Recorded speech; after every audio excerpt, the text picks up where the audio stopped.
Вивчимо нове слово – обід. Обід англійською буде lunch. Lunch – обід. Побудуємо речення з цим словом.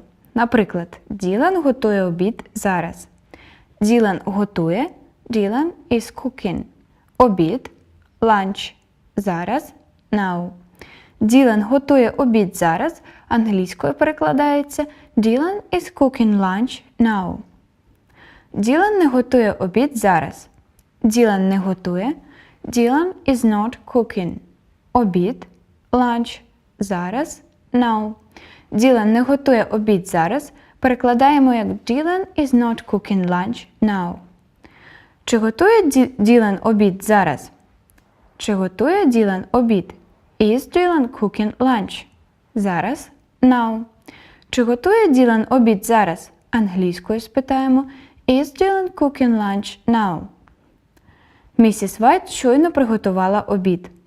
Місіс Вайт приготувала. Mrs. White has cooked. Щойно – just. Обід – lunch. Місіс Вайт щойно приготувала обід. Перекладається як Mrs. White has just cooked lunch. Місіс Вайт ще не приготувала обід. Місіс Вайт не приготувала. Mrs. White has not cooked. Обід – lunch. Ще – yet. Місіс Вайт ще не приготувала обід. Перекладається як Mrs. White has not cooked lunch yet. Чи місіс Вайт приготувала обід? Чи місіс Вайт приготувала? Has Mrs. White cooked? Обід – lunch. Чи місіс Вайт приготувала обід? Has Mrs. White cooked lunch? А тепер скажемо. Місіс Вайт збирається готувати обід. Місіс Вайт збирається. Mrs. White is going to. Готувати обід. Cook lunch. Місіс Вайт збирається готувати обід.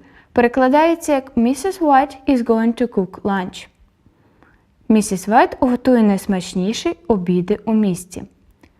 Місіс Вайт готує. Mrs. White cooks. Найсмачніші обіди. The most delicious lunches. У місті. In the city. Місіс Вайт готує найсмачніші обіди у місті. Перекладається як Mrs. White cooks the most delicious lunches in the city. Спитаємо, коли ти готував обід? Коли? When. Ти готував? Did you cook? Обід? Lunch. Коли ти готував обід? When did you cook lunch? Це обід чи ні? Це обід? Is this lunch? Чи ні? Or not? Це обід чи ні? Англійською спитаємо Is this lunch or not? Таким чином ми вивчили нове слово. Обід англійською буде lunch.